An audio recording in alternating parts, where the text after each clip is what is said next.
In 1806, the Balakin House was built near Grand Tully, Perthshire, Scotland, for the Stuart family. By the end of the 19th century, the home had become famous for being the most haunted house in Scotland. Major Robert Stuart inherited the family home, returning there to live following a career in the East India Company. While traveling abroad, the Major became interested in soul transmigration, and he vowed that when he died, he would return to his home as a black spaniel, one of his favorite dogs. In 1874, Major Stuart died, only a year after the mysterious death of his young housekeeper, Sarah. When his nephew took possession of the Balakin House, the first thing he did was shoot all the dogs, including a black spaniel. Then the hauntings began. The rooms began to have a strong canine smell, and the nephew's wife said she could feel a dog's body brush her leg when no animal was around. Even a Jesuit priest who stayed there for a time claimed that he heard phantom noises, ranging from knocking to screams. Did Major Robert Stuart fulfill his promise and return to his home in phantom form? Or did the family lore get the best of the house's worried inhabitants? This is the No Fear Podcast. We know what scares you.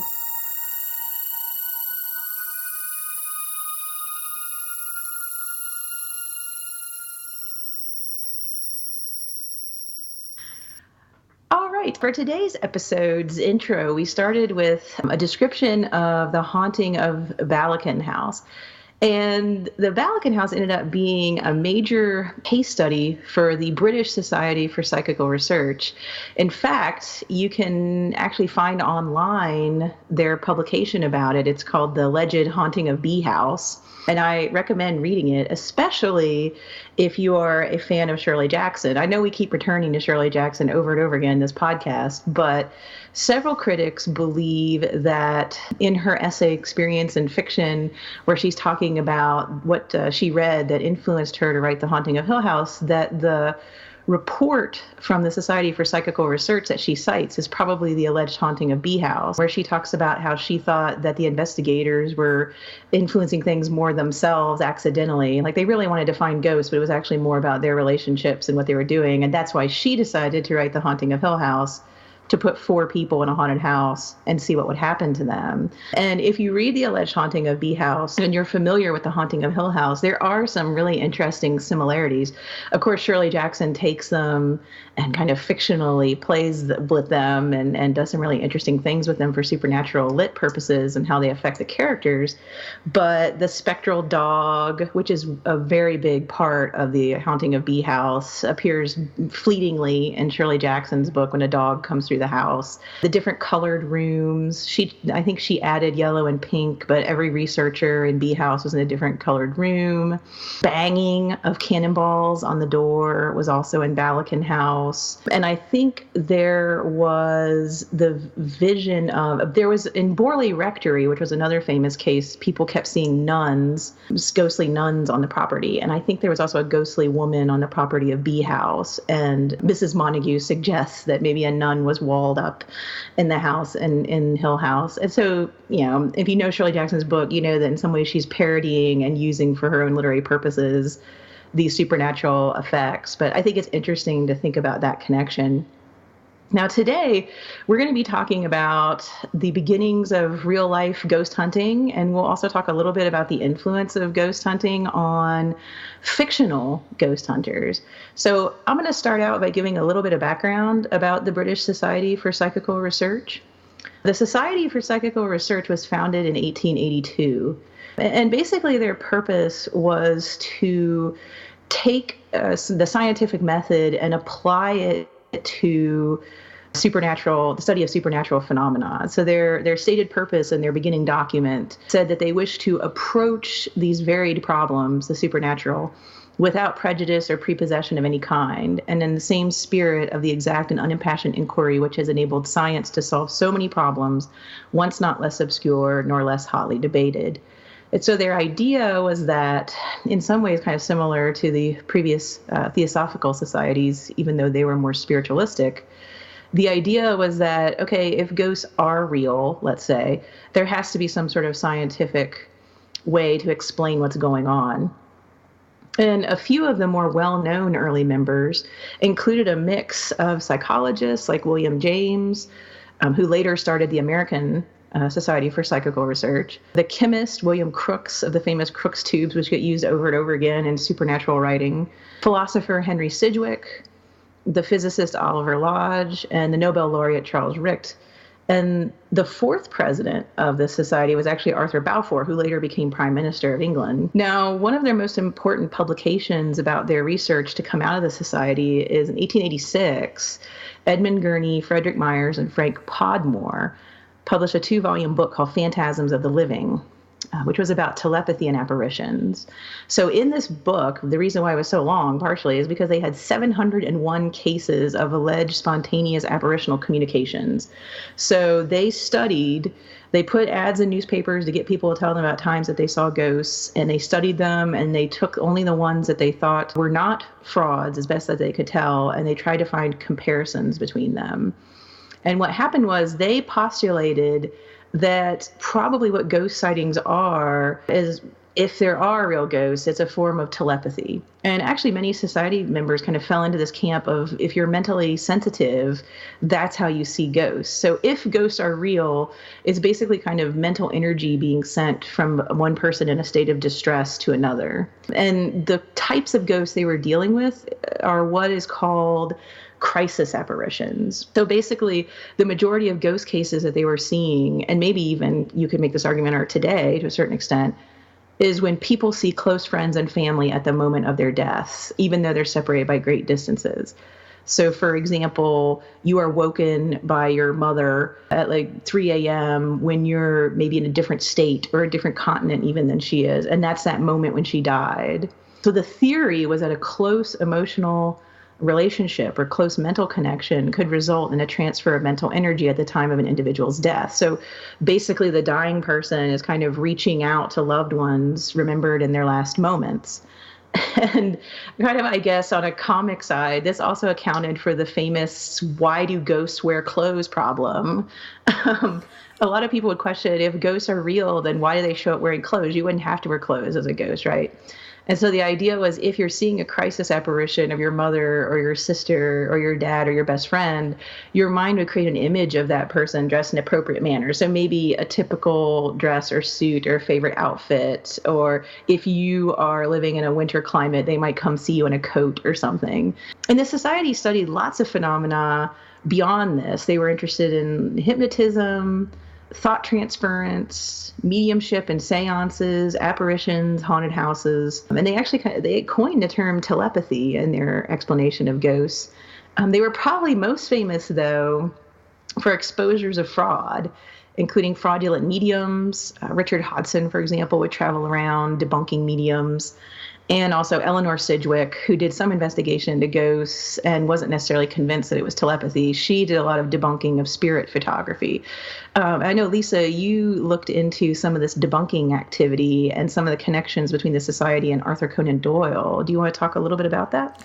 Yeah, well, spirit photography, especially of this time era, has always been something that's kind of fascinated me. Photography was such a new form of technology at this time, and I can understand how a lot of people would misinterpret what they were seeing, just because I think probably a lot of people really didn't understand how photography worked, or maybe just didn't have that much experience with photography to begin with. But I love looking at some of these old spirit photographs from the time. Not only are they really interesting, but I think just from today's standpoint, most of us, when we see it, can recognize it as a hoax or a fraud. One particular image that I always liked was one that showed Abraham Lincoln's widow. it was a portrait of her, and then it has a ghostly Abraham Lincoln standing behind her, and kind of he has his hand on her shoulder in a very, I guess you would call it, comforting stance. And when you look at it, it's pretty clear that it's a trick of double exposure, and that you're not actually seeing a ghostly figure of Abraham Lincoln standing over Mrs. Lincoln. But it's still a very compelling photograph, or if you even want to call it piece of art. And a lot of them are that way, particularly the ones that are capturing ghostly images, or some of the ones that are capturing mediums who are in the middle of their work. We still have the term today of, and you know what, it just flew right out of my head, so Mel, you might have to help me here. Are you talking about ectoplasm? Ectoplasm, yes. I was just about to say the stuff that Slimer puts out in Ghostbusters, but I knew there was an actual technical term for it.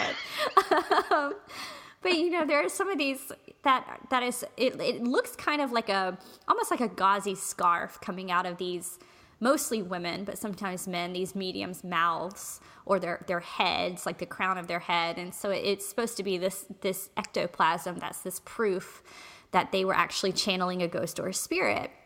And like I said, I think most of the time when we look at those today, we can tell it's a trick of double exposure. But this is what I found really intriguing when I was doing some research for this episode. And one of those spirit photographers that was debunked or exposed as a fraud was William Hope. And he had largely been shown to use this double exposure technique in his work. And this is one of the things that really angered Arthur Conan Doyle, who was a member of the Society for Psychical Research. But he was such a firm supporter of William Hope and his photographs that he actually went ahead to write a book called A Case for Spirit Photography in 1922. So even in the face of, I guess, what we would consider some pretty strong evidence of a hoax, Conan Doyle just really was unwilling to accept that this person that he admired, that he looked up to, was actually a fraud. And I find that story both heartbreaking and endearing all at the same time. Yeah, and, Doyle ended up actually leading a defection of a group of people from the BSPR because he thought that the society was just interested in disproving everybody, going after mediums and spirit photographers that would never admit one could be real. And so he and a group of people went back to the London Spiritualist Society. But I was thinking while you were talking about the spirit photography, Lisa, about the fact that ectoplasm, especially pictures of ectoplasm with mediums, was often actually material that the mediums would secret in various places on and in their bodies and then expel. So, they might have cheesecloth was extremely popular material that they would have in a sleeve or in their mouth or nose or various other places. And then when people were investigating what the material felt like, or they were threatening to make these people seen as frauds, they started using other material, which if someone touched it during a seance might seem more realistic. And so they would use sometimes clay models of hands that maybe was treated in some way to make it seem kind of like human skin when you're in the dark and you're kind of scared, don't know what's going on. They would also use the insides of animals, like sheep stomachs or bladders, and put those over their hands or have those coming out of certain places to convince people of what they were seeing or feeling. Again, I think this goes back to our episode on spiritualism of the links that these people would go to make people believe them. But, if you look at these photographs now, there is kind of a weird artistry aspect to it, especially when, at first, obviously, people were getting double exposure and they didn't know what was going on. So they're like, oh my God, this must be a ghost. But later when they know what's going on and they're purposefully creating double exposure, purposely creating orbs and flashes, and purposely creating ectoplasm with gauze and cheesecloth, etc., there is kind of an art to the pictures. Yeah, the pictures do have a kind of strange and eerie artistry to them. And I mean, I encourage everyone to go and look them up, but it is interesting when you think about these mediums, and you do think about the way that they performed, if you want to call it their tricks or their trade, because it would be often in the dark, and people were probably frightened to some degree. I mean, you know, if you're going in with the expectation that you're going to contact a ghost, I would think most people would at least be a little bit frightened, a little bit on edge. And, you know, those do add up to a very fruitful environment for these mediums, I guess, to kind of take advantage. But you wonder how much of this would have been proven as a hoax had somebody just flipped the light on and really taken a look at some of what these mediums had in their possession. As you said, the cheesecloths or the waxy hands, which if I touched any kind of animal's stomach in a darkened room, I would be sufficiently frightened and be willing to probably believe anything you told me at that moment. But there was a lot of opportunity, I will say, for this group to debunk and to expose these hoaxes. But that was one of the things that Arthur Conan Doyle really took issue with. I don't think he necessarily believed, I don't think he was naive enough, I should say, to believe that there weren't people out there who were hoaxes or who were taking advantage of other people. But I think the words he actually used was that this group had a record of obstruction. You know, he thought that they were pushing it maybe a little bit too far to try to prove that something wasn't true, and it was overshadowing a lot of the good that they could do. So it becomes a fine balance to make, especially as this kind of modern idea of ghost hunting comes along, is how far do you go to prove that something is a hoax, and when do you just stop and say, okay, yeah, there is something here, or there at least could be something here. Yeah, and I think that is the pitfall sometimes that ghost hunting runs into, particularly as it goes through the years. And I mean, even Shirley Jackson kind of made fun of it in that respect in The Haunting of Hill House, because you have people going into houses believing they're haunted. How can I prove it? Whereas I think what Doyle was having a problem with the society is what they wanted. They were a mix of scientists and psychologists and people interested in the humanities, and they wanted to basically do everything they could to prove it wasn't true, because if something survives that kind of analysis, they felt as scientists that maybe then they could start talking about it, you know, in a way that's real, as opposed to just saying, well, these mediums must be real, let's figure out what's causing it. They would be like, okay, we have to find that one medium who can withstand all of our research, and then we'll deal with it. Whereas I think Doyle was somewhere in the middle. Like, he wanted it to be real so badly that he didn't like their way of going in thinking that it's not real and using the scientific method, which, you know, some of them were tricked. But for the most part, I think they tried to go in and find every way they could to poke a hole in it, because only that way they felt it would stand up, you know, for their scrutiny, especially if you're thinking about writing a scientific paper or something on it. I mean, you need to show that you have tried everything on this individual or this phenomena. Yeah, what I find so interesting about the Society for Psychical Research is that they did take such a scientific approach, and they wanted to debunk, and they wanted to, as you say, poke holes in it. Yet at the same time, there seemed to be so many members who did believe, or at least wanted to believe.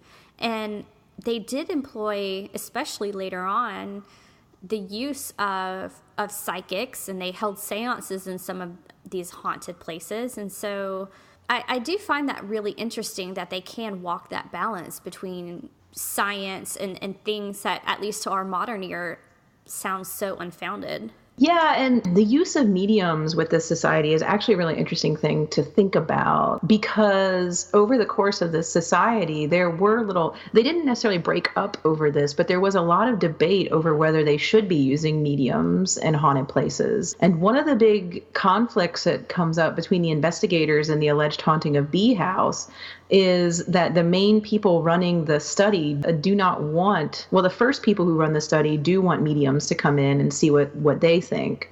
But the people who take over the study from them and come in later, because they're in the house for a certain period of months and then they come back, they don't want the mediums involved. And so you have this tug of war within the society. Okay, if we have a medium that we think might be worthwhile, William Crooks was tricked a couple times by mediums, then we'll just bring them in this haunted place and see what they think and just add that to our information. And then you have other people in the society who are very much like, no, no, no, no. We have to keep the mediums away from these situations. So we're having a purely objective investigation of a haunted location.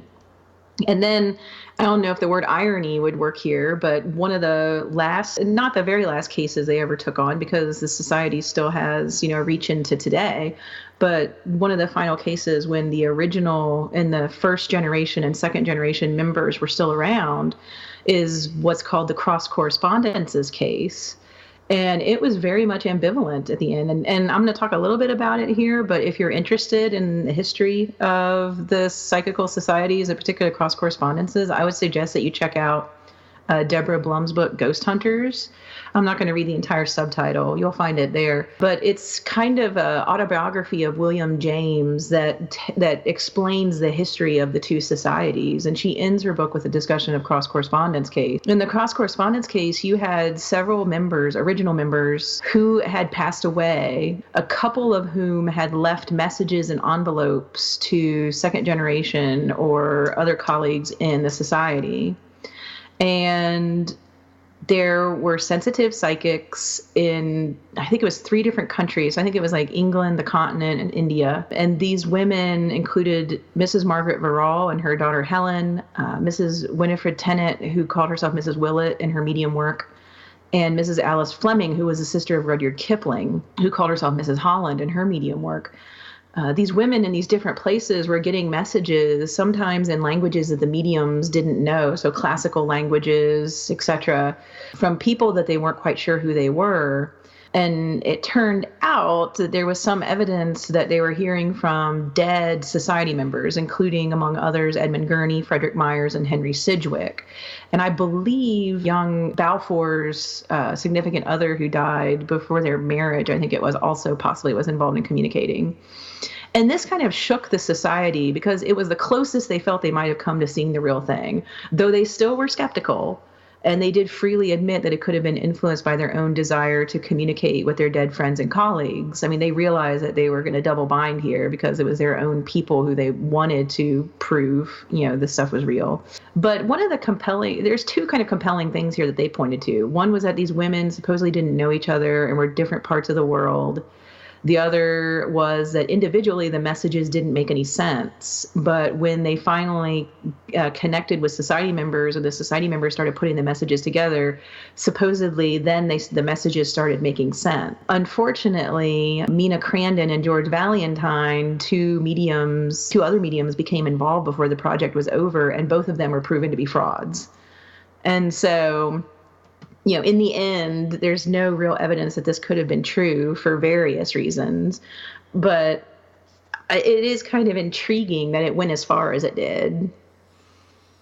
Yeah, you mentioned a couple of things. And the first, I guess, it is interesting that the mediums would receive messages in another language that they didn't understand, because I know that has been a big issue in, I guess you want to call it, psychic research circles. Because if, for instance, something happened to me tomorrow and I appeared to a medium who was living in Paris, France, well, I don't speak French. If I come across to her and she's getting my message in French, then it's probably not me. Right. So that is something that I find really interesting that would be part of this, and the fact that it seems that these 3 mediums got different parts of a message that only made sense when it came together. But then at the same time, when you bring up a name like Mina Crandon, who not only was a very famous medium, but as you said, was a very famous hoax. In fact, I believe she was one of the ones that was debunked by Harry Houdini.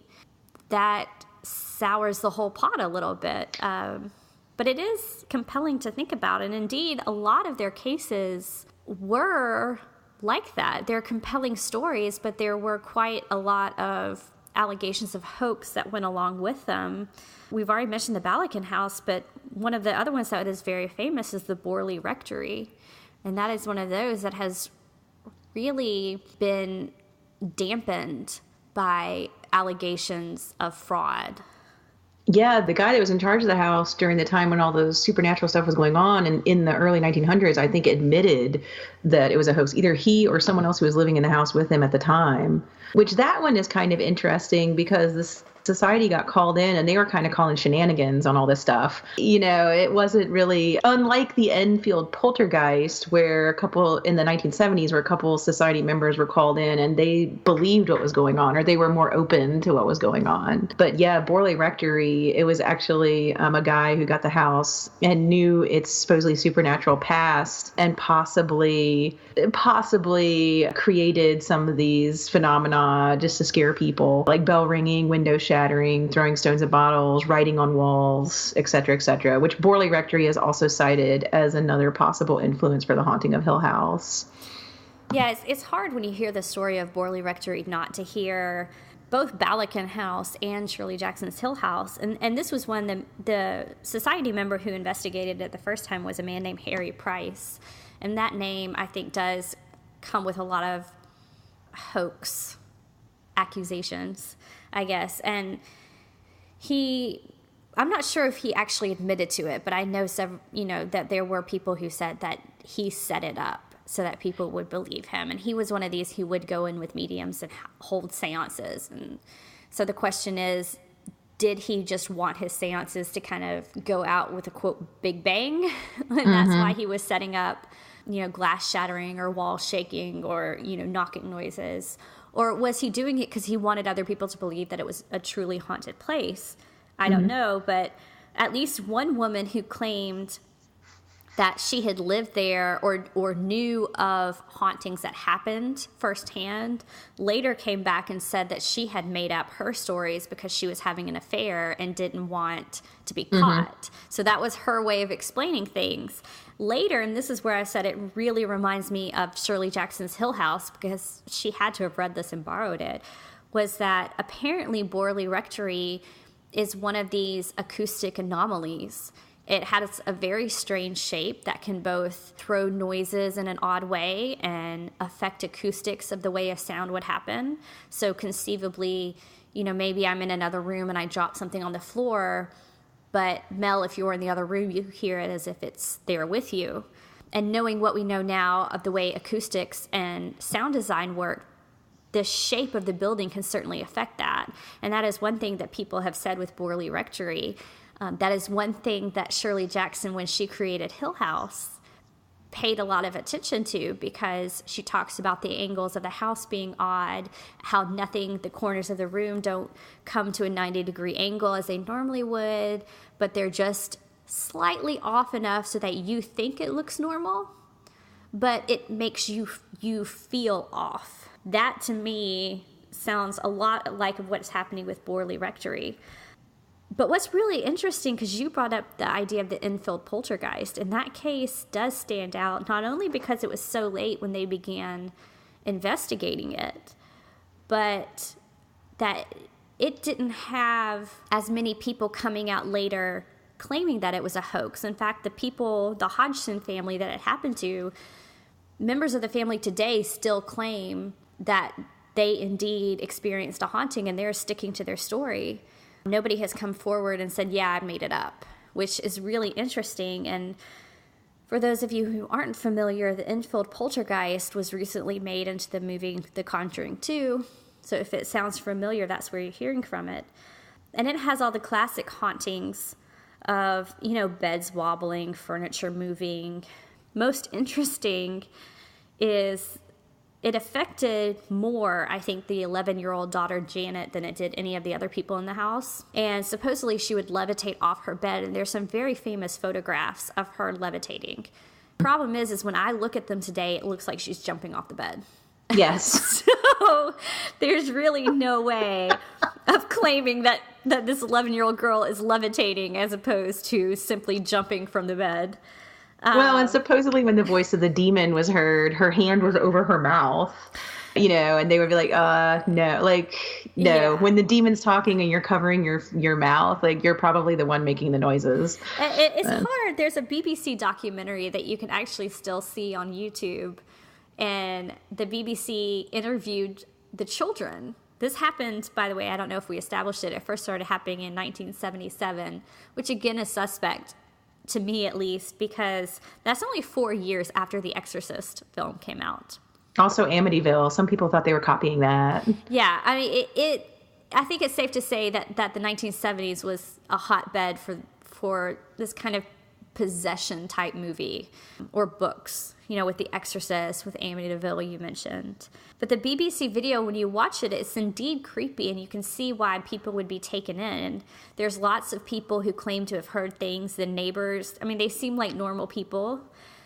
But when the children are being interviewed about what's happening, it's hard, at least for me, not to look at that and think, well, they're just going along with the hype, or, this is children making up a scary story and kind of running with it. I don't know. I don't know too much, actually, Mel, and maybe you do, about the society's actual investigation into the Enfield poltergeist. I just know more of the story surrounding it.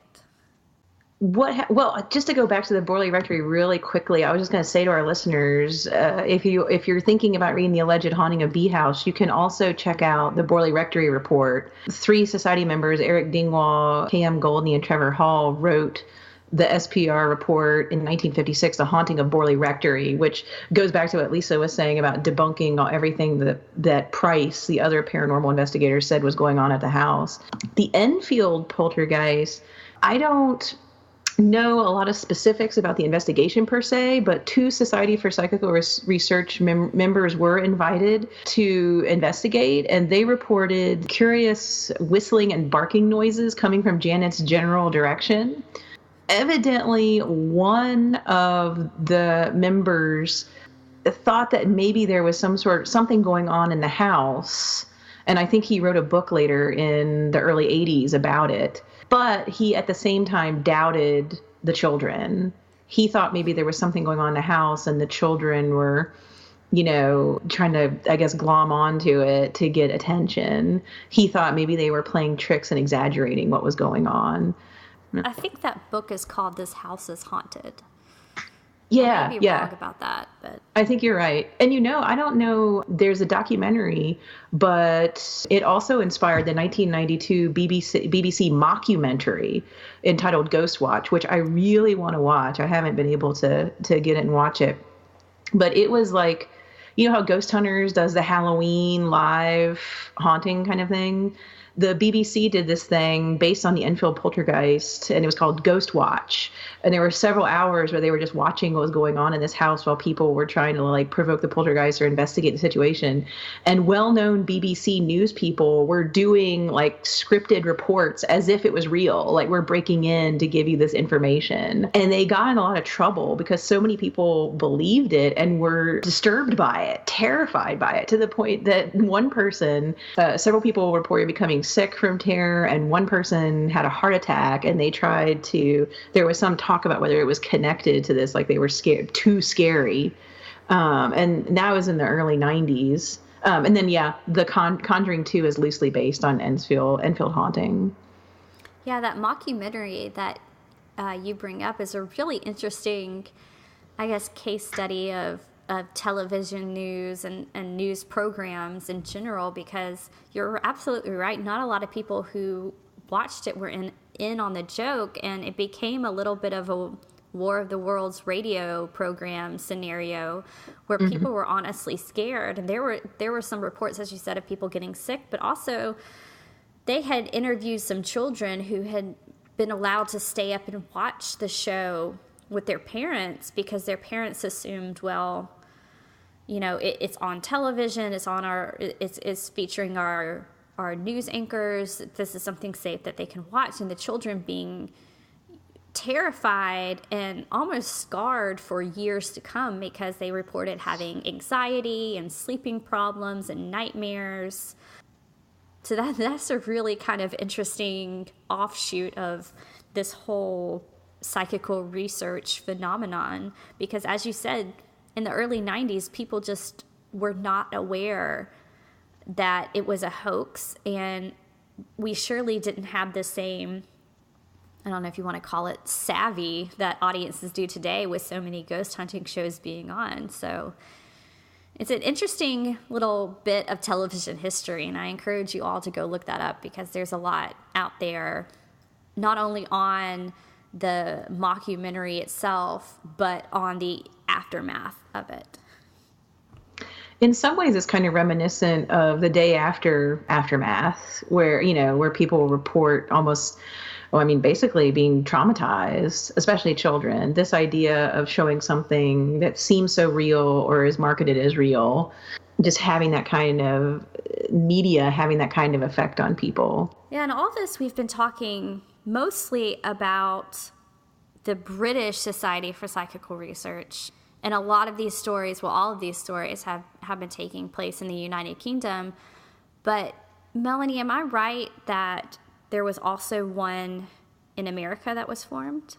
Yes. In 1884, William James, who had been a member of the British Society, helped to found an American Society for Psychical Research. And like the British one, you had scientists, psychologists, and also writers. I want to say I think Mark Twain was interested at one point. Henry James, of course, is William James's brother, and so he probably knew a bit about what was going on in that society. And they would do similar things. They were looking for mediums in America. They did a lot of debunking.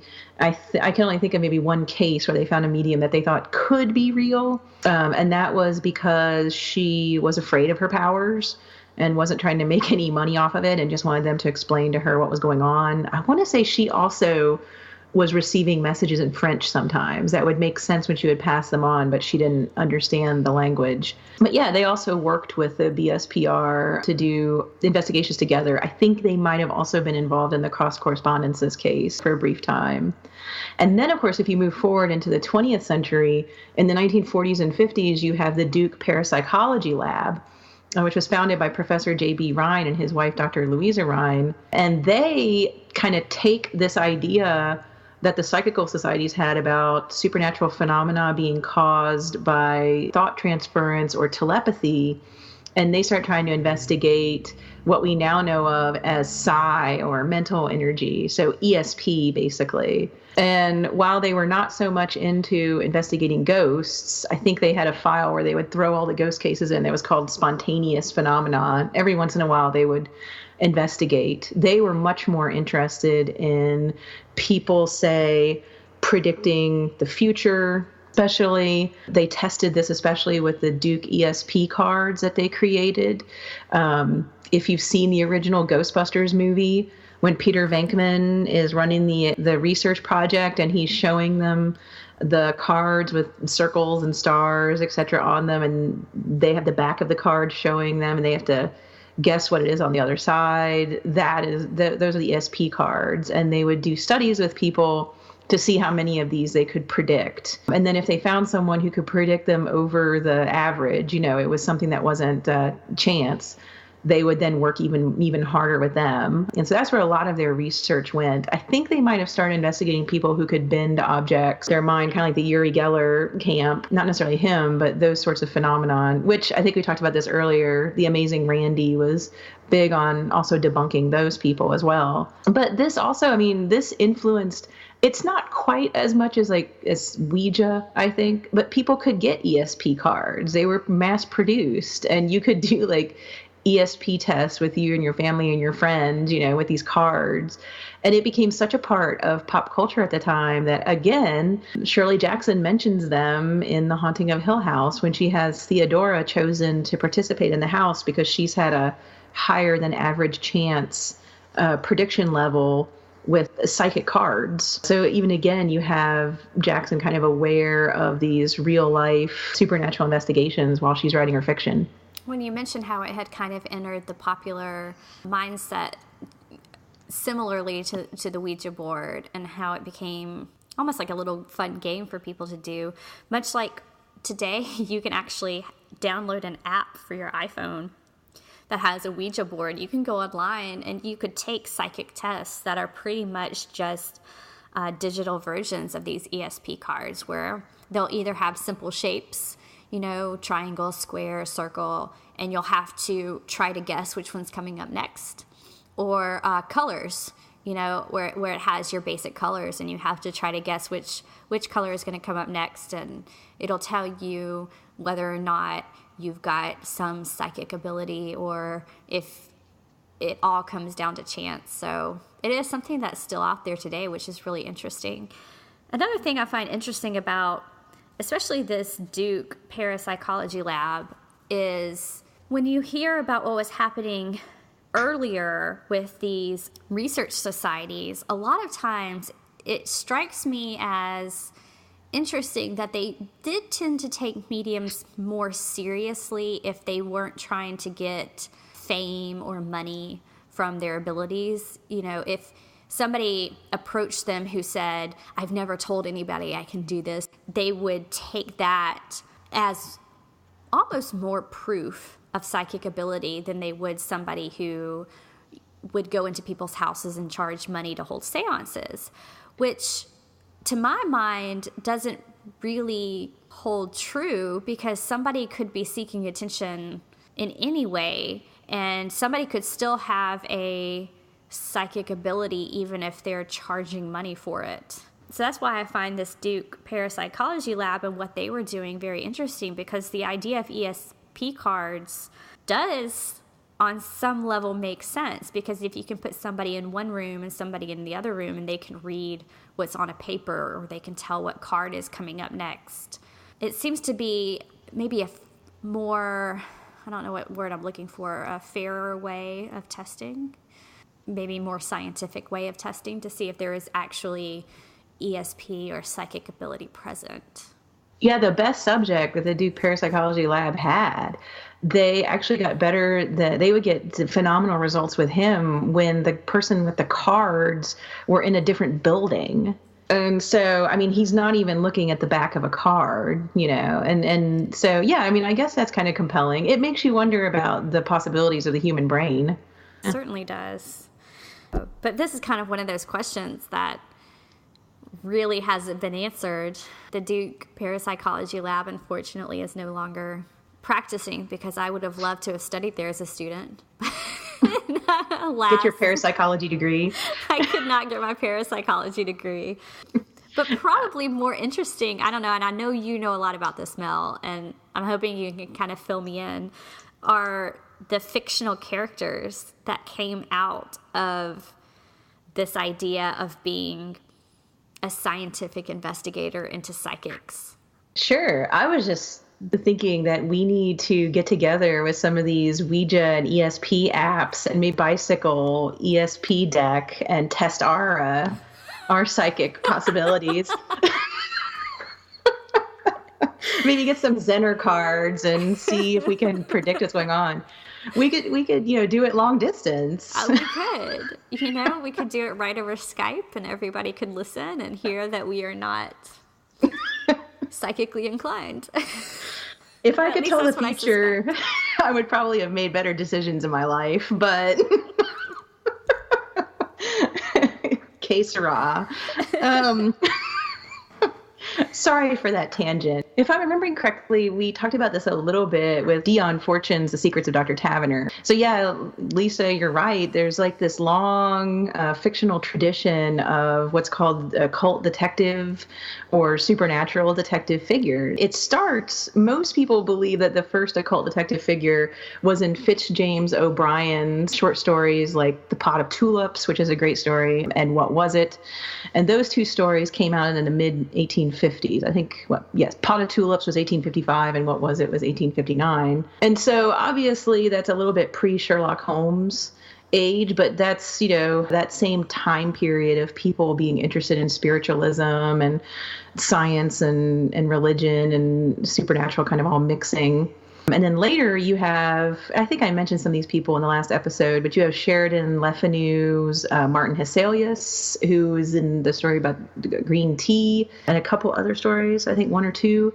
And then, of course, one of the most famous occult detective figures probably is Bram Stoker's Van Helsing in Dracula. And from there, it just kind of burgeons. And I think you have a lot of influence of Sherlock Holmes at that point, because you start having the hero occult detective figure having an assistant of some sort who sometimes may have psychic potential, like Algernon Blackwood's partner for John Silence, and sometimes maybe just writes up their adventures, like W.H. Hodgson's Carnacki the Ghost Finder. After every adventure, Carnacki holds a dinner at his house with his friends, and one of them writes up the story that he tells them about what he did. And you also have mixes of characters who, like L.T. Mead and Robert Eustace's character John Bell, the Ghost Breaker, which he was called Ghost Breaker because he mostly was catching evil people who were hoaxing victims for criminal purposes. So there'd be criminals basically making people think places were haunted to keep them out, or trying to murder people, but making it look like a ghost did it. So he was basically busting ghosts, like these ghosts are not real. I am catching criminals. And then you'd have someone like E. and H. Heron's Flaxman Lowe, who was a scientist and had a laboratory. And so sometimes he would debunk, and then other times it would actually be something supernatural that he would need to use his kind of supernatural or occult magical knowledge to solve. And this, if you're thinking about late 1800s and early 1900s, this goes all the way up through, Dion Fortune's Dr. Taverner in 1926. And then I think you see it continue into the 50s and 60s in pulp writing, with characters like Robert E. Howard's Steve Harrison, who's kind of a big city police officer who also takes on the weird and the occult. And Howard is interesting because he was the father of sword and sorcery books and Conan the Barbarian, but he was also influenced by theosophy and some of the theories of Madame Blavatsky, which I think you see in his occult stories.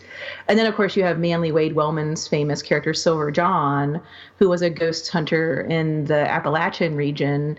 And he was often called sometimes the balladeer or simply Silver John, the guitar picker. And then, of course, in the 50s and 60s and 70s, you have The Haunting of Hill House and Hell House kind of as bookends to occult detective fiction then. I don't know, Lisa. Why do you think that people are so fascinated with this kind of a figure who understands the supernatural and comes in and busts the ghost or helps the person who's fighting these kind of supernatural forces? I mean, one thing that has struck me as, we've been doing this entire episode has been how little has changed in what we find frightening, especially when you're dealing with the occult or you're dealing with the fact that there may be another spiritual plane that we're not aware of on a daily basis. Because if you look at some of these cases that, in particular, the British Society of Psychical Research looked into, like the Borley Rectory, like the Balakan House, like the Enfield Poltergeist, it all sounds very familiar to things that we would read in any haunted house book or see in any sort of horror movie today. You still have the unexplained knocking on the walls, or furniture that is moving on its own, or even disembodied screams that have no source that we can pinpoint. It's all very frightening to us, and I think if we allow ourselves even just a slight moment of believing that it could be true, then we want somebody who can step in and save us from that. And I think that's a very comforting idea. You mentioned very briefly Bram Stoker and Dracula, and that is probably the most familiar, I think, that readers would know. Most people know Dracula, even if they haven't read Bram Stoker's book. And if you look at the character of Van Helsing, and especially how he functions within the text, he is a little bit of, I may be pushing it a little bit too far to call it like a deus ex machina, but, he is this character who does kind of swoop in, and he holds all the knowledge that is necessary to stop this invader in the form of Dracula, in the form of the vampire. And I think that's something that we still find very comforting today, is that if there is if indeed ghosts are real, then we want somebody who can, for lack of a better term, bust them. So I don't know, maybe that's it. But I will go ahead and say that when you were talking about John Bell, the ghost breaker, Mel, I think today that could be a TV series even that everybody would watch. You think about an idea of evil people that are pretending to be ghosts or that are putting on hauntings for their own nefarious deeds, and then there's somebody who is out there stopping them. Yeah, I mean, I'd watch that show today. Or Karnaki the Ghost Finder has to be one of the greatest titles I've ever heard in my life, and I think so too. Yeah. I mean, I think it is still very relevant, and I'm sure if you go back and you read some of those, just because it was early 20th century, the dialogue may seem a little odd to us, and the prose may be a little stilted for what we're used to. But I think any of those ideas could be modernized and would probably be hits today. Yeah, I agree. Yeah, I agree with everything you were saying. I mean, it goes back to the original Ghostbusters movie, where they have their commercial. If you are experiencing something bizarre that no one believes, they'll believe you. The idea of who you're going to call.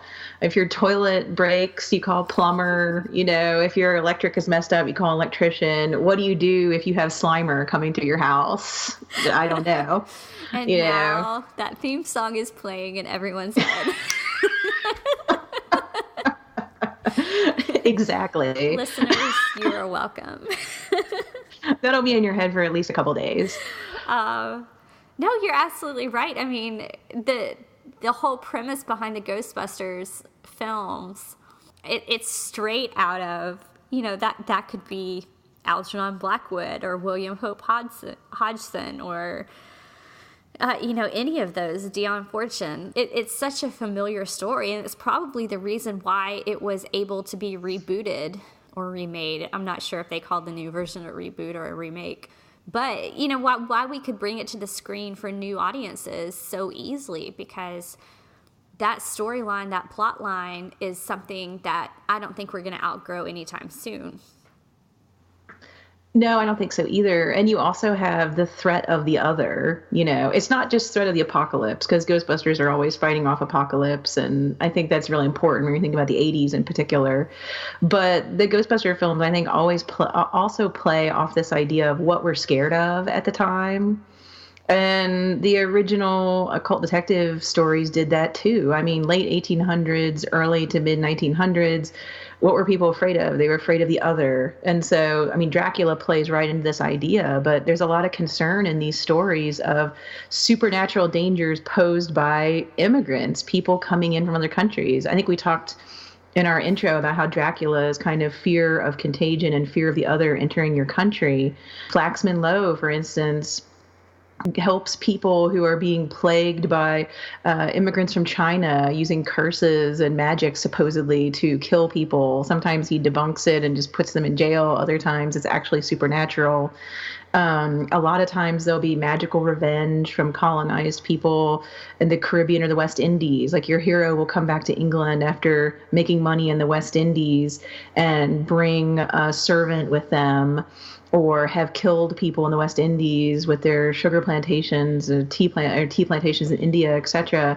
And they bring back something with them. Or they bring back a curse, or they bring back some creepy plant life from that area, and it destroys them. And so, just like you have crime fiction worried at the time about people from other nations coming in, you also have the supernatural people dealing with various forms of the other, from the other in gender to the other in race and nation.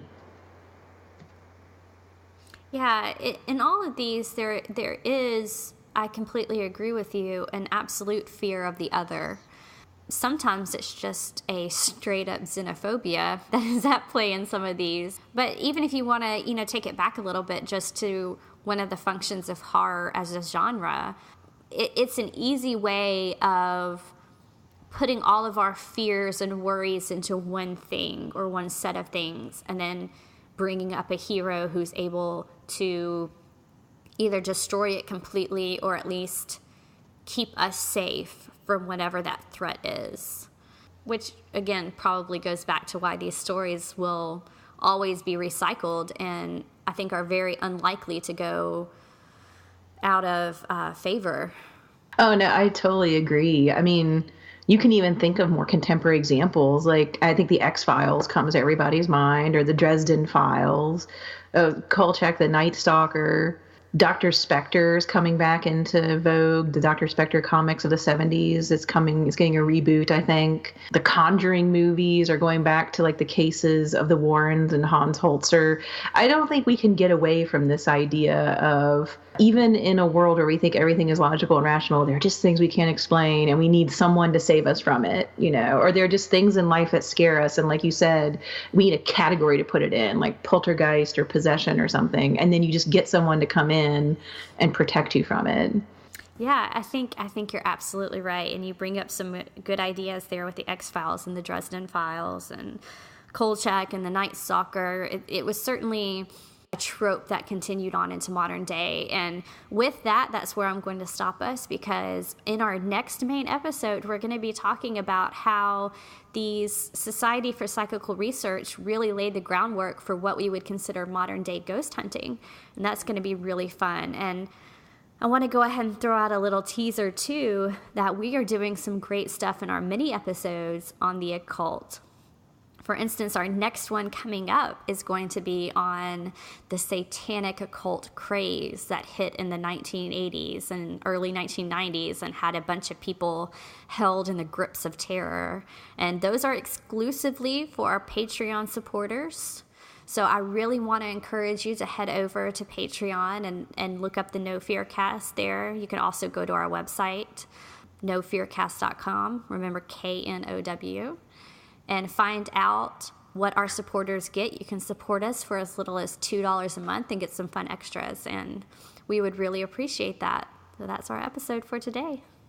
Thank you for listening.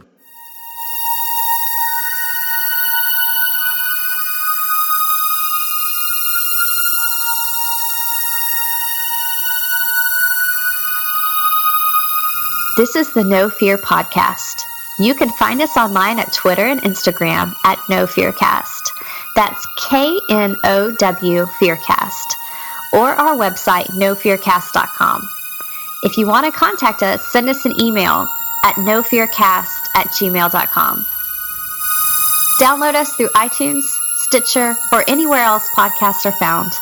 If you like what you hear, leave us a 5-star review on iTunes. Or you can support us on Patreon. Supporters get special perks, such as early access to our main episodes and exclusive mini-episodes, released in the weeks in between our normal schedule, depending on the tier you choose. Even a little bit makes a big difference. The No Fear Cast. We know what scares you.